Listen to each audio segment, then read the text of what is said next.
Singapore, or SIS for short. Now, based on the same abbreviation, the Sharing Inspiration series is a platform where we invite our past participating youths of the SHIP for Southeast Asian and Japan program, Southeast Asian Youth Program, so SEAYP for short, and on air to share with us how they're doing and their developments after the SEAYP program. So hi, everyone. Good afternoon again. I'm Parveen. I am from the 37th batch of the SEAYP program in 2010. Just to share a little bit about myself. So I work in the Ministry of Social and Family Development. Um, and let me see, I basically oversee the parenting portfolio. And I'm also the Director for Strategic Communications in the current SIS Executive Board. Now, just to share a little about today's topic, in line with this year's theme of celebrating SG women, we have invited two very inspiring ex-PYs from SEAYP to share more about their accomplishments. And this is in line with MSF's theme for 2021. So they've dedicated 2021 as the year of celebrating SG women. Now, women have come very far in Singapore. The progress is just remarkable, from our nation's early years, the achievements and progress of women, not just as women, but as working mothers, as wives, as sisters, daughters, friends, colleagues, have shaped homes, schools, communities, and workplaces tremendously. So all these contributions have been integral to our Singapore story, and our women are very highly valued. And we also feel that more can be done collectively to support, protect, and uplift women in Singapore. Now, just to share a little bit of trivia on the achievements of women in Singapore. Just give me a second. So I'm just going to share some statistics that was in a ST article. In terms of equality, Singapore belongs to Group 1 in the Gender Development Index 2019, with a very high parity between men and women in 3 areas: health, knowledge and literacy, and also living standards. The literacy rate among females aged 15 years and above was 96% in 2019, and this is way higher than the current global average of 83%. Half of our university graduates aged 25 and above are women.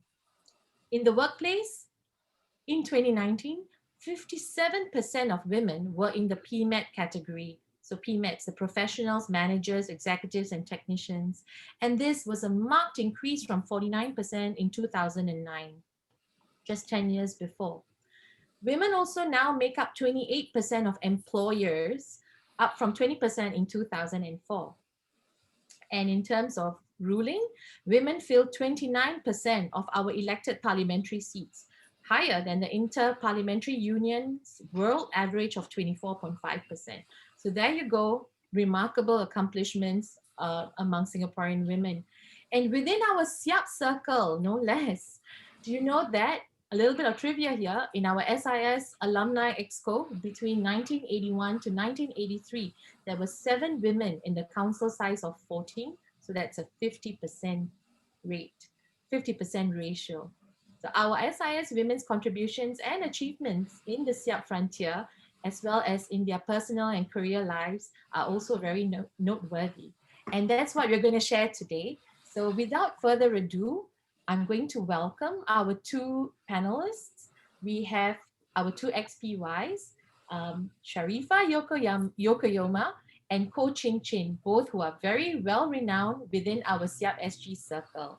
Very successful and very highly accomplished women. So please join me in welcoming them on board. Hi, Chin Chin and Sharifah. Hi, good afternoon. Hi. Hello, everyone. Very pleased to be here. Yeah, so before I hand over to the 2 of you, I'll just share a little bit about their backgrounds. So for Chin Chin is a lawyer with more than 20 years of experience. I mean, she doesn't look it, she looks so young. But yes, she's got that many years of experience in legal services, in private banking, family governance, I beg your pardon, and so many different areas. You're so accomplished. She was also a magistrate and a deputy registrar in the state court. She's worked with many clients across Asia Pacific, Europe, and Oceania. And well, her talents don't stop there. She's also dabbled in various industries, including fintech, and also has expertise in succession and legacy issues. Now, she was SPY in year 2000. She was also OBSC in 2002. And her personal interests include traveling, hiking, scuba diving, and she's very passionate about bridging cultures. Wow, that's a very long impressive list.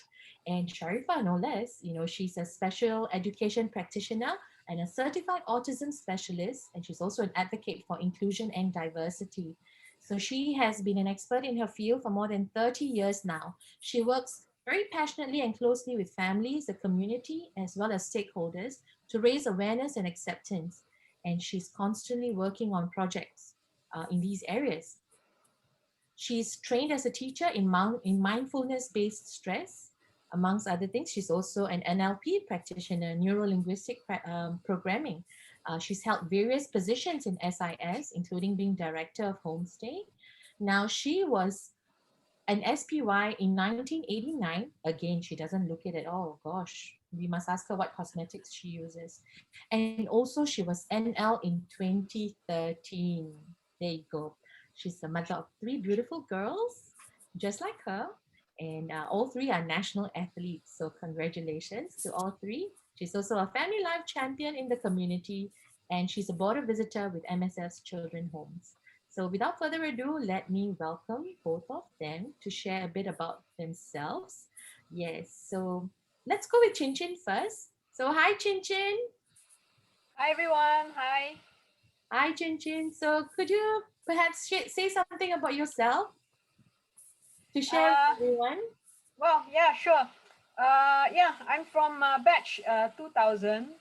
So last year, 2020, was our 20th anniversary for our year in SEAYP. And actually, we had grand plans. We wanted to meet in Phuket for a long weekend, have a great party with everyone, catch up with all the other PYs from different countries. But then COVID hit, right? So we converted it into a Zoom gathering instead. And those who could meet up in small groups were together, and we had a very great session. It was about, in the end, although we scheduled it for 1.5 hours, we overran. We went on for 3 hours. We were chatting and really catching up and really having that closeness and that togetherness that we used to experience on board the ship. So yeah, I'm very I feel I'm very privileged to be part of the SEAYP family. It's a 2-month exchange program, but the friends that I meet and the network that I have from SEAYP has lasted me to this day, and I'm very, very, very happy to be part of today's session. So thanks for having me. Thank you so much, Chin Chin. Your words really ring true for me as well. Yes, so even though it's just 2 months, the relationships, the friendships that we form, they last a lifetime. Thank you. So moving on to Sharifah, please introduce yourself and say something too. Hi, I'm Sharifah. Yeah, so I was PY way back in 1989. So that's like how many years ago? Many years ago, right? Yeah, so those were the time. Those were the time there wasn't any Facebook, no smartphone. So it was another era talking about friendship and life on board Nippon Maru. Yeah, so I was also I got the privilege to be NL in 2013. Yeah, so that's the new era. Yeah, so if I can reflect on my journey in 1989, yes, my SEAYP journey is the most beautiful that has happened in my life. Yeah, because it's a very special kind of experience. Yeah. So I must say that I was a very good PY. Yeah, so I just need to make the statement, right? Because each time we talk about, you met your husband on the ship, something is not right, Yeah, so I said, oh, I'm always a good PY, even way back in 1989. Yeah, so it was truly like all of us have been on SEAYP. It's it's the experience of a lifetime, we call it, about making friendship, sharing experiences, staying curious, and really building that bond with people that we don't know. And then we want to know, and then we get to know, and then these people who were PYs became our friends, and now they are really part of our family, the SEAYP family. Well, literally for you, Sharifah, right? Yes. And it's been a long time. Yeah. So what happened is that our batch 89 batch, the 16th SEAYP, we had our 25th anniversary. We celebrated in Bali, and it was wow. You know, we managed to put together 112 PYs. We actually attended the 25th anniversary, and guess what? After that year, because we were like, you know, missing each other so much, every year after the 25th anniversary, we actually celebrated every year. So 25th anniversary up till the 30th anniversary that we went to Japan to celebrate our 30th anniversary. That was just before COVID. So we're just so lucky to get together and spend a lot of time together celebrating our friendship. Yeah. That's really beautiful. I mean, hearing you reminisce and speak about that makes me think about my own batch as well. And the fact that because of COVID, you know, it's been really hard trying to get in touch or meet with them. Yeah. Yeah.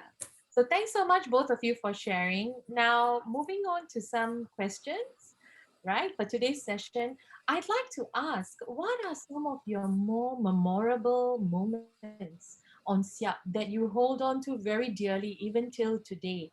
And also, could you share on how SEAYP has transformed you or inspired you to become the woman you are today?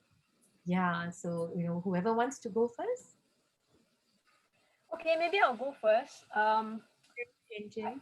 For me, I think a lot of the memories that I hold dear is about the time that we spend together on board the ship. Um, Whether it's a simple noodle party, just hanging out somewhere, and really getting to know PYs from different cultures and different backgrounds, and really uh, experiencing their different culture, their different way of life, their perspectives. Um, and the noodle parties. I remember also there was this uh, week, or maybe it was 5 days, where our ship crossed from the Philippines to Japan. We were en route to Japan, Tokyo, where we would end the program. So by then, everybody was very close, and we knew that the time that we had on board the ship would be coming to an end. So we really made the most of every moment together, right? And I remember during those nights when we were crossing the oceans, it was very clear nights, and we just took our blankets because it was like freezing. We were going towards Japan. It was in December, so it was freezing, it was cold. We had blankets, and we just laid them out on the deck and looked at the stars and chatted until very late.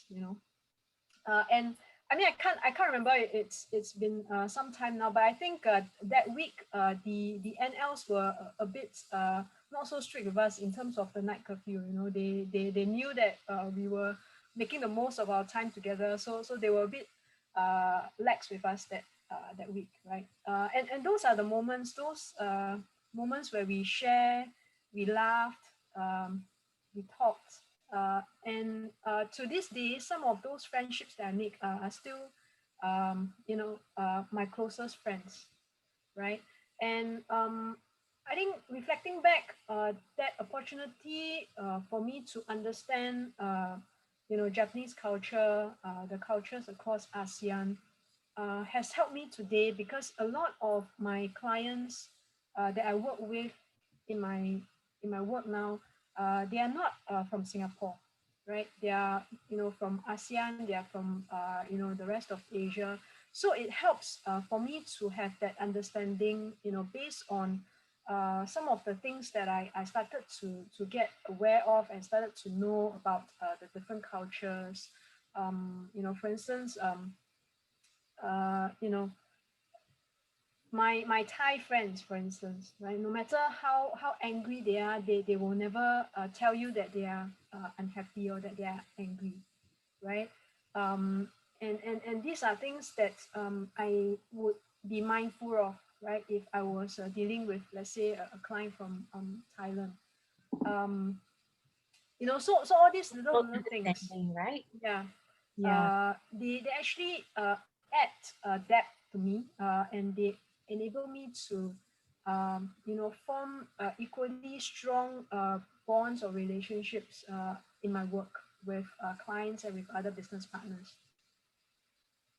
that's Yeah, so wonderful. that really started from my experience in SEAP. Wow, thanks, Chin Chin. What about you, Sharifah? Yeah, so I think Jane, thanks for sharing that those experiences and that reflection. I could really resonate with what you say. I think especially when you say simple, isn't it? So those simple spaces, simple time whereby we spend together. Yeah, so with what happened in 89, I was then just 22 years old. Yeah, so then I was like very playful, very always very happy and full of joy because I was really excited about like just going on the ship and having fun, right? Of course, And there's maybe also the love of your life. okay. Yeah, so I was really very curious about being that ambassador for Singapore, right? So very enthusiastic. Yeah, but really, what I discover as we unpack the daily routines during SIAP was really about appreciating one another, about being present with one another. So it was really being with, which really taught me about valuing um, people. Because remember, I said, those were the days without any gadgets that would distract us. So we were just there in happy moments and painful moments, not so as in painful, but those moments where people get seasick, so those moments, so the high and the wow and the ah moments. So it's really about being with that person, being with new friends, and appreciating that conversation. And and yeah, so it's really about so the distractions were not about gadgets, but really about the cup noodles, and I cannot I mean before siap, I can't imagine that as I open one cup noodle, we could actually share it with 20 other people. Yeah. One Yeah, so cup noodle with 20 people. yeah, so no one can appreciate this, like what you share with 20 people. What's hygiene? We never thought about hygiene. We just thought about, oh, so nice, you slurp the noodle, you slurp the soup, and it just goes on, right? So, and also what was good was like my ship was the old ship, so we could sit anywhere. So it wasn't a pretty beautiful ship. It was just a ship, right? It was Nippon Maru, full of memories. Yeah, but it was the old ship. So we sat down at the stairways, and we could sit down anywhere to have the noodle party, not even worrying, when we get excited and wild about that cup noodle, we could spill and we just wipe it. No one bothers, So yeah, yeah. So there wasn't any rules about where you can sit to eat your noodle. Don't care about carpet cleaning. So I guess, right, reflecting on that, the noodle parties, it's so authentic, it's a simple noodle party, one pair of chopsticks, and we just, yeah, and then we laugh, and yeah, so those were really simple moments, but treasured moments indeed. Yes. Yes, and just hearing your voice, just hearing you share about this, the joy is so palpable in your sharing. So thank you so much, Chin Chin, and Sharifa. Yeah. So hearing both of you speak, it also makes me think back to my own days on Siap. And yes, the memorable moments really is bridging that cultural gaps, and and also a sense of pride representing Singapore. I mean, of course, I'm no Joseph Schooling, so but in that small moment, representing Singapore, the flag, holding up the flag, there was this very strong sense of national pride. And also having all the other PYs come and help you. I mean, for our cultural performance, getting ready, makeup and all that, the other PYs from like Brunei, Malaysia were all helping us get ready, and we did the same for them as well. And that whole spirit of we say in Malay, gotong royong, everyone helping each other. It really came so strongly, and regardless of language, culture, religion, we just transcended all the barriers, and we were together as one SEAYP. So that really is a very poignant memory for myself, that stayed on with me, and has sort of strengthened my own personal character as well. That regardless of barriers, actually we can reach out to each other and work as one. So thank you for sharing that. Now, I wanted to ask your own personal experience. So, as a young woman when you were on SEAYP, yeah, because cannot be over 30, right? Because yeah. So at that time, all of us were young, lah. Still young. Still young, still Yes, young. still young. Definitely are still young. Yes, age is a state of mind. So what were some of the challenges that you faced, both professionally and personally? Yeah. So I mean, just to share about for myself, I was already married when I went on SEAP, and I had a child, and he Oh, was, really? yes, he was Ah, 3.5 at that time. So and professionally, of course, yes, taking that time away from work, coming back to a big pile up as well.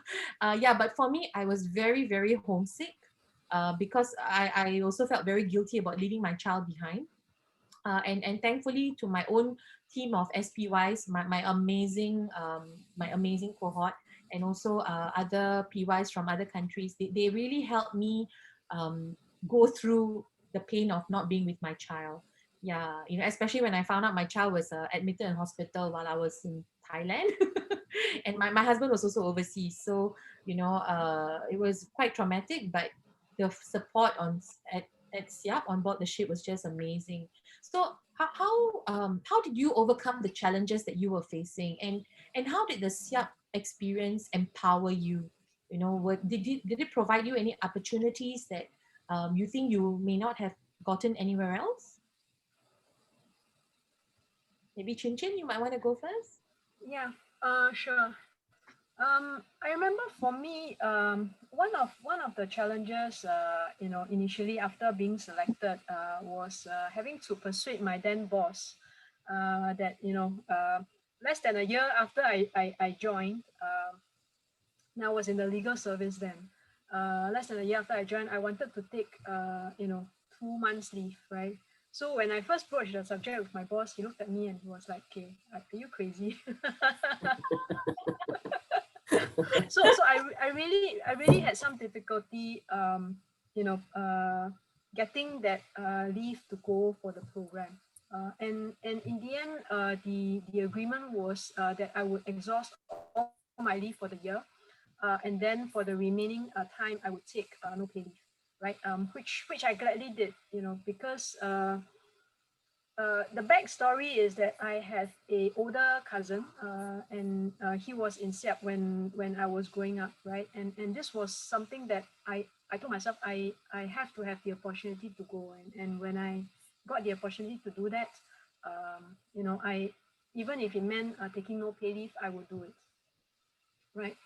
And looking back, I mean, my gosh, those 2 months really gave me a lot more, right? Any than I could ever have imagined, right? So I'm really glad that I did it. The other part of your question, you asked about any opportunities. Yes. I mean, when I was in SEP, I was the assistant youth leader. And that meant, having the responsibility to also lead the contingent, right? And also represent Singapore, right? In a lot of this, different areas in the program, right?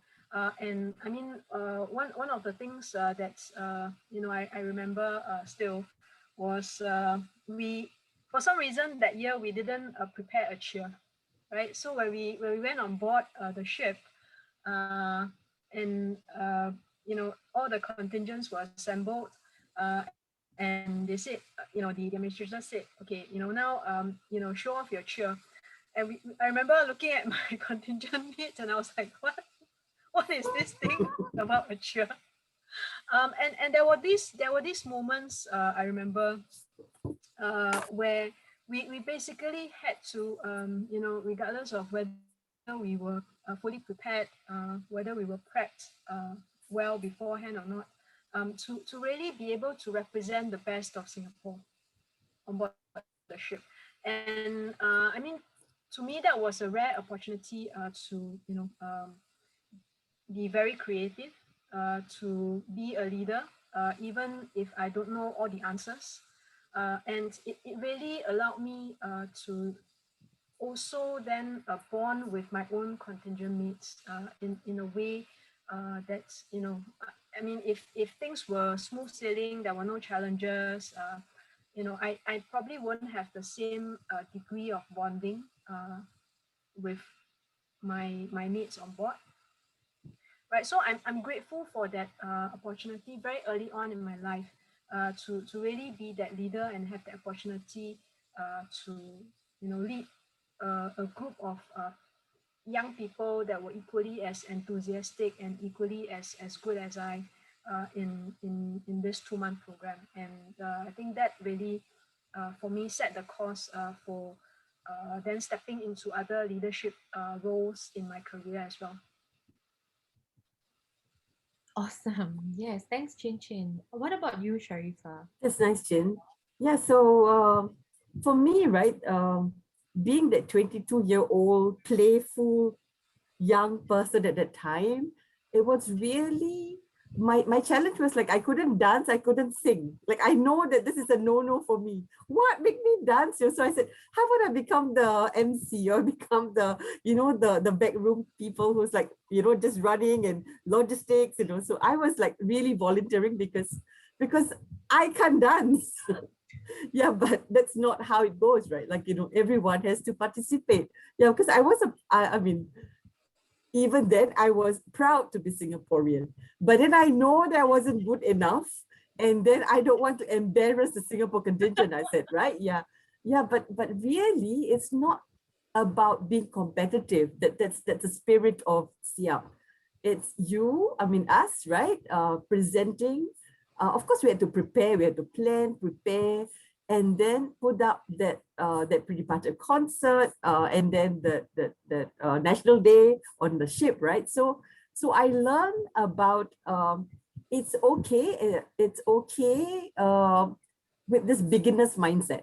Yeah. So to be non-judgmental of not only people but about non-judging yourself also.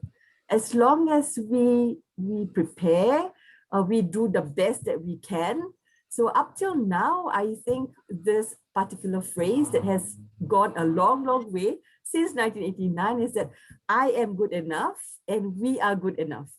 Yeah, so it's really about going out there to enjoy what we have prepared. And yeah, because I still can remember that vivid scene whereby I will count 1 2 3 4 2 2 3 4 instead of looking at the audience. I'm looking at my feet, whether the left leg or the right feet is moving correctly, you know. Yeah, so it was challenging, yeah, really. And I still remember because I was worried about, like the chairperson of the cultural team. She was super good at dancing, and she choreographed the whole dance. So I was worried she would like say, "Shah, what's wrong with you?" But never did she raise her voice. She was so encouraging. So really, that spirit of SEAYP has brought me to where I am today. So in terms of like now, right? I mean, like this, my whole professional experience, guiding people, leading teams. It's really about being with my team and encouraging and scaffolding the learning, which is really important. So like even with my girls, I say, you fall, fall down 7 times, but we stand up 8 times. And also the falling doesn't mean you fail, but you just fall. And maybe you get hurt, just put the elastoplast, just put the whatever oil, and then we can stand up again. Yeah. So really there's so much of learning upon reflection about what happened during SEAYP way back in 1989. And really, so this phrase of like, we are good enough, I am good enough. So even like on my laptop, if you could see, I have this little note to say that, may I be kind and gentle to myself, because it's really important that that we need to appreciate ourselves. Yes. Yes, that's a very beautiful sharing. So really what I'm hearing from both of you is that the SEAYP experience has greatly shaped the person that you are today, and it's provided you that opportunity of life lessons, right? To pick up from failure, to take on new challenges. So that's really very, very inspirational. Now, let's move on to discussing some women's issues in Singapore with both of you, right?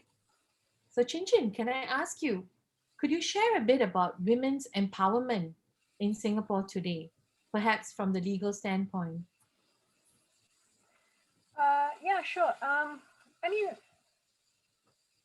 I think as a small nation, where human resource, right, whether it's men or women, is very scarce, and it's definitely a resource that we need to maximize the potential of. Um, so coming from that standpoint, I think we are incredibly blessed, at least, for me, in my personal experience, in my own growing up years, it was, you know, quite natural to be given, the same opportunities as, men. And in fact, it's not something that would ever, bother me, right? About whether I was a woman, and therefore whether I could or could not do something. Um, and I think in the legal sector, there are many examples of women who are very vocal, who would not hesitate to speak up for what they think is right, and to have that gender equality, and that equal representation, right? As men. So over the years, I mean, I think having all these great examples of women who have come before me, and who are always in the forefront, has made it a lot easier, for me. So I remember when I first started working, there were senior lawyers who shared stories like that there was a time when women lawyers had to wear skirts. They could not wear pants to work or to court. But of course, I never had that issue right from day one.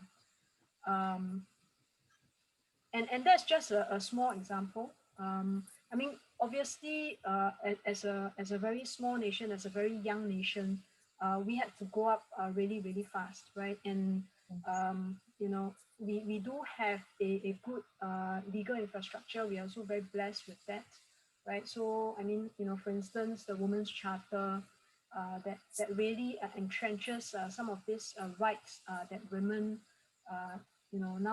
nowadays take for granted, right? So something as simple as having a monogamous marriage, right? Things that we nowadays take for granted, that already has been entrenched in our legal system, and I think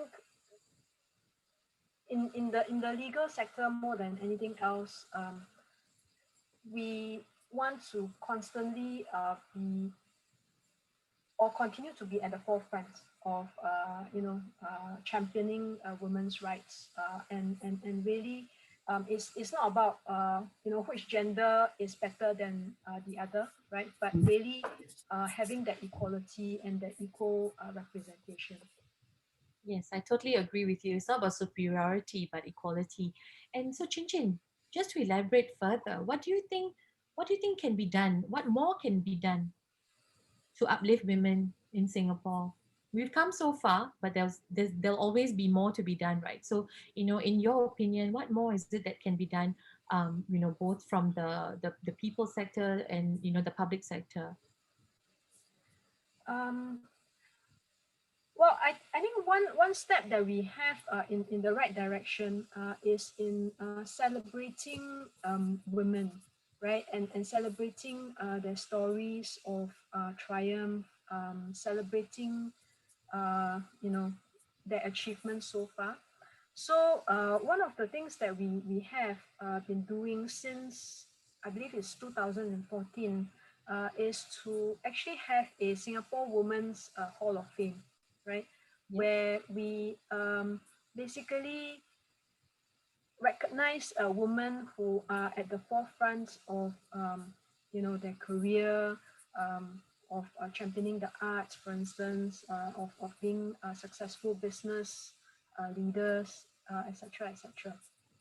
Right, and that, I think, puts the spotlight and the focus on how much women firstly have achieved, and then also how much more they can achieve, right? And having all these examples, all these positive examples for the young girls who are growing up to then dare to imagine what life might be like for themselves. I think is something that we have started to do, and of course we can continue to do more about this. Um, the other thing which I think is very, very important is the recent emphasis, at least that I've noticed over the last 12 months, putting the spotlight on domestic violence, right? And really calling out, such behavior, and making it known that, this is something which, as a society, we do not want to continue to tolerate. We will not keep silent about. I think that is, again, another step in the right direction. And of course, much more can be done and much more should be done about this. But I think we are heading in the right direction with this. Thank you. Thank you so much for that, Chin Chin.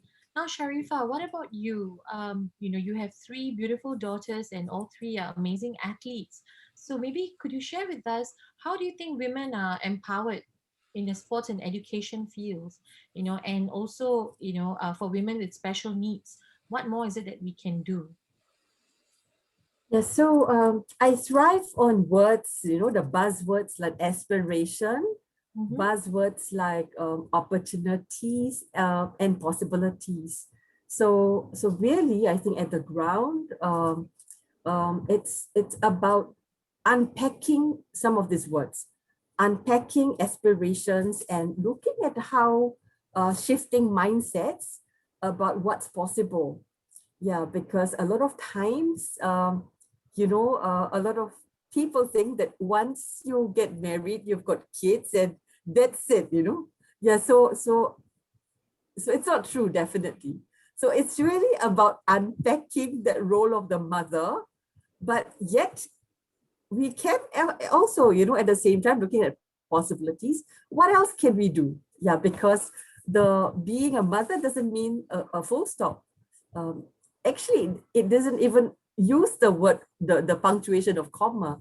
We can still go on, but really it's about balancing and also, looking at what's possible again. I think looking at, like I mentioned just now, about shifting mindsets.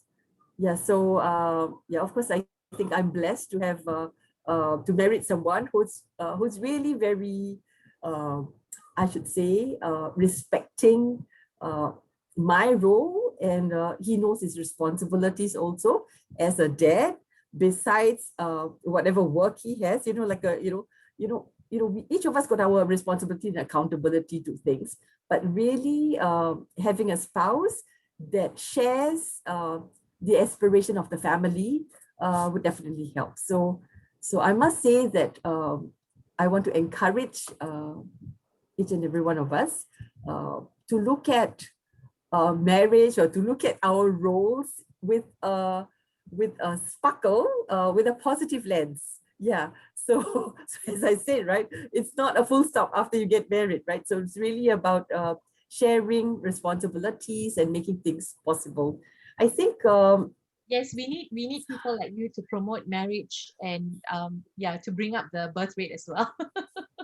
yeah, so that's why I've been like really very driven at the ground, right? Being a family life champion with People's Association and the grassroots. Yeah, so I organize like speed dating. Okay, so that's my CCA, right? So those are the things that I do besides my professional work. So I'm actually quite busy, but because of COVID, some changes. But basically, I'm really at the ground looking at the beauty of parenthood. Like what's fun about parenting? How do we choose joy in this journey of parenting, for example? So you would know that I'm really, really excited about baby shows, really excited about teaching dads to cook, so those are the things I think are the simple activities, are the simple, cool, experiences that can happen, so that eventually, right, we're really looking at how do we enjoy this journey together. Yeah, so it's not big things, but really the small things that can help to shift some of these mindsets about what woman can do and can continue to aspire to be.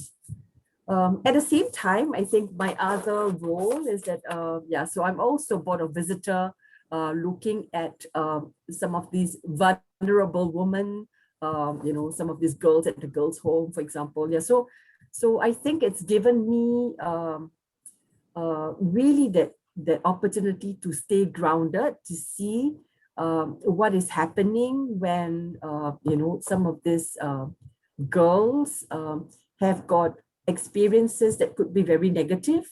So that's where I think it helps that I'm a mother myself, so that with my experience in in parenting, I do my best to see how I could have conversations with some of these girls, to see that, as I mentioned, sometimes they make mistakes. Yeah, so having mistakes or having some negative experience doesn't mean they cannot continue to aspire. So that's where I think each and every one of us, let's see how we can play our part in the community, to shape lives, to see how we can add optimism in the things we do and in the different community in this ecosystem called Singapore. Yeah, and thanks for sharing that. And based on your opinion, what do you think? What more do you think can be done? To empower, to motivate, to push girls, in these different sectors. So whether it's sports, given that all three of your girls are athletes, and also for the vulnerable community that you mentioned, what is it? What more can we do to push and motivate these girls? Right. So a lot of times, right?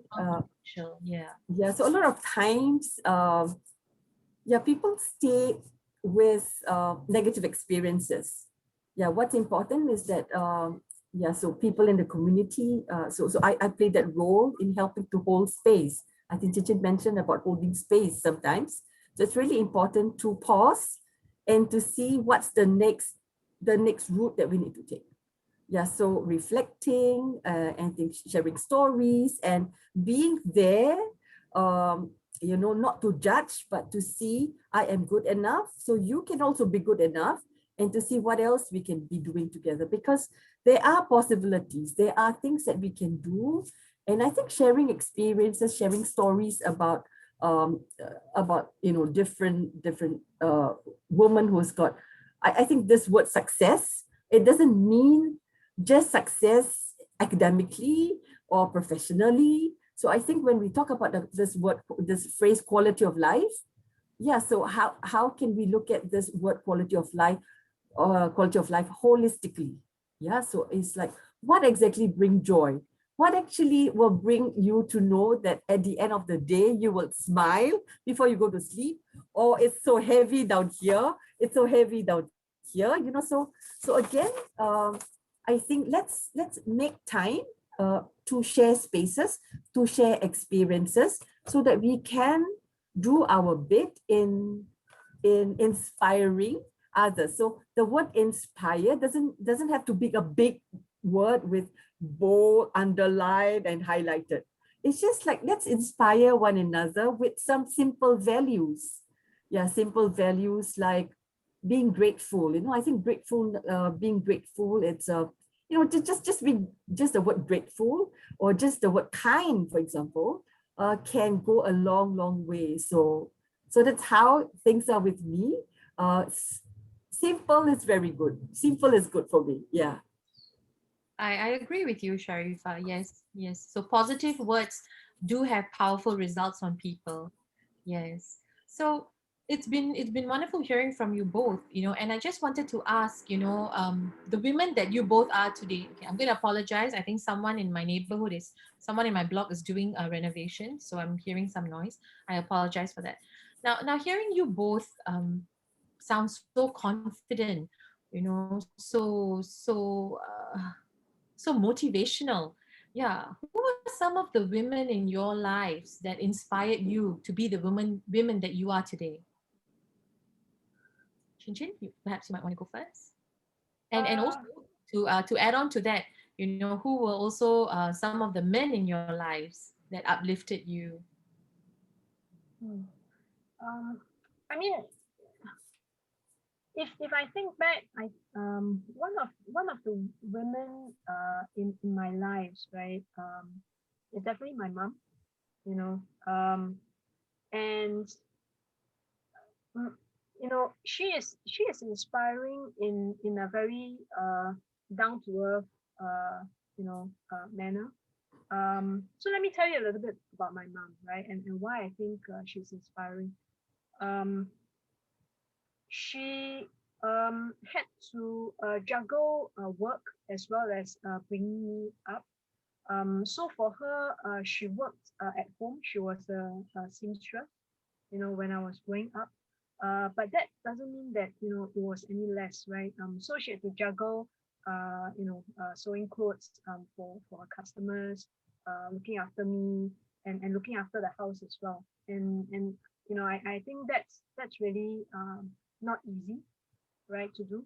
And I also remember there were times when um it, it's late at night and she's rushing out some stuff, especially before Christmas time or before Chinese New Year, when people would want new clothes.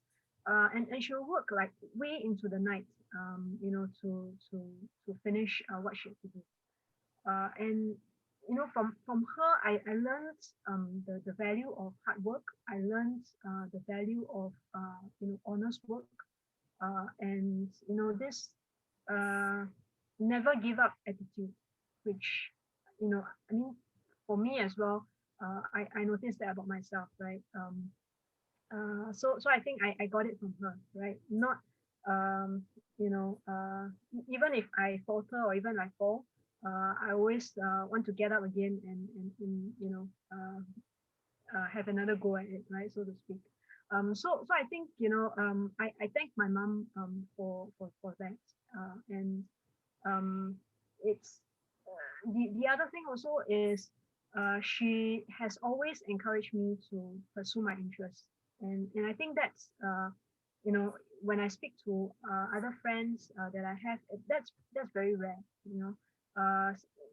Some of my friends, they kind of grow up with the expectation, oh, you have to be something, you have to be a doctor or you have to be a lawyer, and my mom never puts this kind of expectations on me.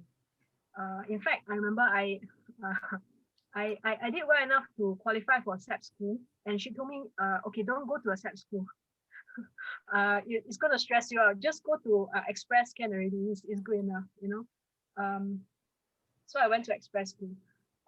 You know, so you know, my mom is inspiring because she is strict with me. It's not that she's not strict with me, but she is not overly overwhelming, and she's definitely not you know, a tiger mom in that sense, right? And I'm very grateful for that. And I draw a lot of inspiration, you know, from how she is, right?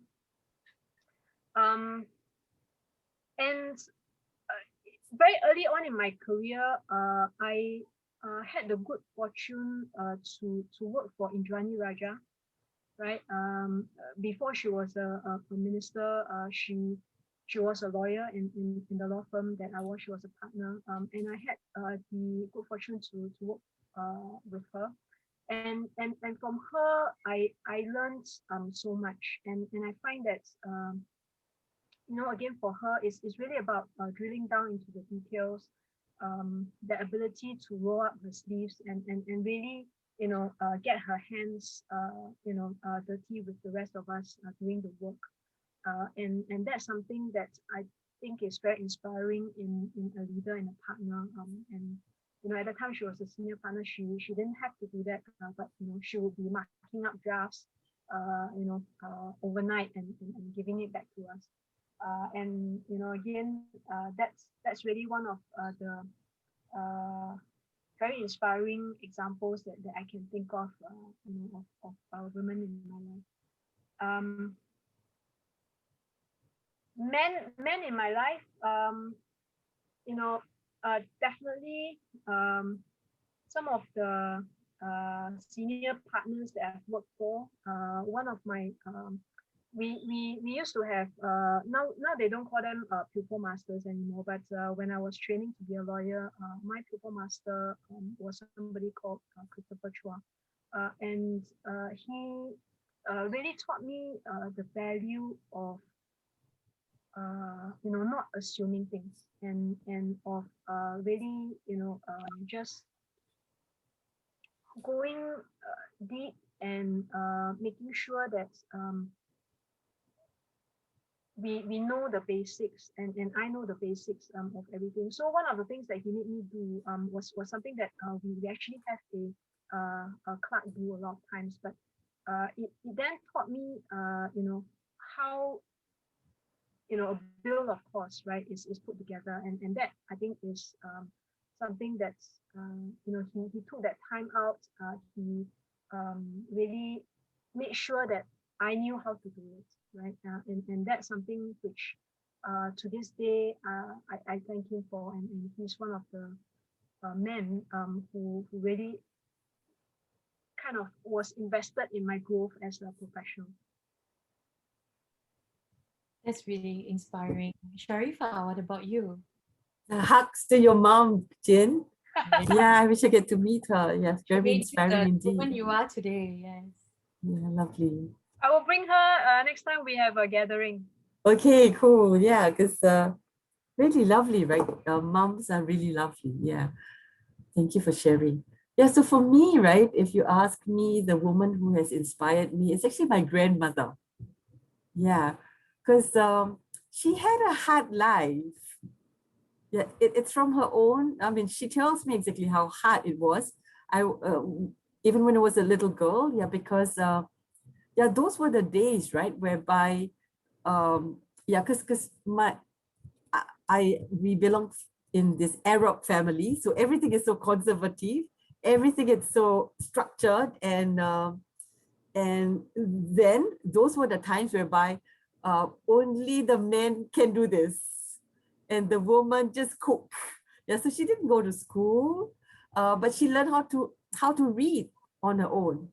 Yeah, so it was really cool, right? I mean, I hear that she had a difficult life, as in like she had to do so many things, and not she didn't go to school. She wasn't allowed to have friends, like going out for tea, like us, right? I just say, Hara, I'm going for a tea, you know, with my friends, and it's okay. So those were the times that she was just supposed to be the wife of my grandfather, right? Yeah, so So my grandpa was a journalist, and he does many things, and he's seldom at home. Yeah, because he was a busy, intelligent man. Yeah. So this grandmother of mine, right? I think what inspires me is that how did she manage to flourish in such an environment? Yeah, so she had nine kids. She had yeah, so I think what I saw as I was growing up is really how she balances in giving attention to all her kids. Yeah, and and when I say I learned to be creative, I learned to have this beginner's mindset. It's also from her, because you know, so my grandma is a very good baker. She can sew. She sewed my mom's wedding dress. Yeah, and she prepared everything. So then there wasn't a wedding planner and whatever. So when I look at my mom's wedding photo, I just say, oh my God, how who made this crown? Who made this and who made that? And like my mom says, all grandma. So this was, you know, I'm telling you, my hair stands. Like, I wish she's here. I want to show you and I want to introduce her to you, because she never say this word impossible. Everything is like, let's try, you know. And she's so creative in her own ways. And I think eventually, right, I mean, she's really pretty known in that circle, in this community, but she remains grounded and very humble. Yeah, so I really I'm really aspiring to be to live a life like her, creative, humble, and making, you know, looking at things with this possible optimistic eye to things. Yeah. So Yes, the so growth. she's really lovely. Yeah. And men? Oh Or man, okay. husband? Okay. So I must share with you a secret. Okay. So the last 3 years, I've been into this finding out more about mindfulness. So I am so into Dalai Lama. And yeah, so he's someone who's really very inspiring. And I feel like, you know, how did, you know, is it because he's a monk, he thinks like that? No, I think I look at him like really the person, and incidentally he's a man. And one of the quotes that comes close to my heart, it says, love is the absence of judgment. Yeah, because the word love, you know, it's something that is very close to my heart. So what is love, right? So love is the absence of judgment. So it comes a long way. And that little secret is that I will be listening to him just before I sleep, right? Just you know, whether it's whether it's the body scan meditation, or whether self-compassion. So he's been, besides my Haru Yokoyama, so the other man in my life is Dalai Lama. Yeah, he's really, yeah, he's a wow. We can learn so much from him and what he says, and just listen to his laughter, right? When he say, it's so inspiring, it's so recharged. You know, I get so recharged by some of his very simple values that he shares with us. Yeah. That's nice. So, Sharifah, I could really resonate when you shared about your grandmother, because I was raised by my grandma as well, while my mom and dad went to work. And so, unfortunately, she never had the opportunities, or at least her generation didn't have the opportunities that we take for granted today, right? Right. So, she was a child bride, 14 years old, and you know, she barely had any education and had to take on responsibilities at such a young age. You know, but despite all that, one thing, or one really very, you know, important life lesson that she left me with was, you know, if you're going to be thinking about what everyone thinks of you, you're never going to succeed in life. You know, so just pursue what you want and don't think how others are going to judge you. You know, if you think it's right, you want it badly enough, then you fight for it and you go ahead. And I have to say, she was actually more encouraging than my own mom. Yeah. And dads are also, I mean, for me, my father is also a very important inspiration. Yes, because you know, he has also always told me that don't ever let anyone make you feel that you're not good enough, and you should never ever allow your gender to stop you. You know, you are capable. All my girls, so I mean, he has 3 girls and 1 boy, so I have 2 sisters and a brother, and he has told all of us that we are equal to him, and that, you know, he's always treated us equally, and he's always told the girls that, you know, fight for what you want, and just don't ever limit your capabilities. Yeah, you know, and hearing you both share about, you know, the inspirational figures in your life, just resonated with me very much. So now, unfortunately, time is not on our side. You know, it's been such an uplifting conversation. Yeah, but we've come to the end of our very inspirational chat. And I wanted to ask both of you now, what is it that you would want to leave our listeners with, our viewers with? What's the final message that you want to pass on? Chin Chin first, perhaps? Uh, well, one of my favorite phrases, right, and one that personally I draw a lot of inspiration from is seize the day, you know, and I think if there's one thing I would want to leave everyone with is you know, just do your best for today, right, and pack as much as you can in the day. Don't worry about tomorrow, because you know it's not here yet, and don't worry about yesterday, because it's already happened, right? But today is definitely a gift, a present, and yeah, really seize it and make the most of it. Lovely, Jane. Thank you very much for sharing that. Yeah, so for me, it's this word, choose joy. Yeah, so I feel like I think it's really important that we walk this journey choosing joy, because it will make the journey feel different, look different, and joyful.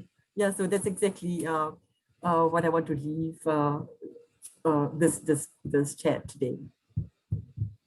Thank you so much, Chin Chin and Sharifah. It's been an absolute honor and pleasure to have both of you with us today. And I'm sure whoever's listening to this is feeling very motivated and inspired. So thank you once again on behalf of our SISEB for gracing this session today. Thank you very much. Now, to everyone else, please give a round of virtual applause to our dear panelists today. Now, please like and share this video, okay? And follow us on Facebook, follow our SIS Facebook page for the next series in our Sharing Inspirational Stories. And also do share with us what topics you'd like for us to highlight for subsequent sessions. Okay, so signing off. See you at the next session. Goodbye. Bye, Bye. everyone. Thanks for being Bye-bye. here. Bye.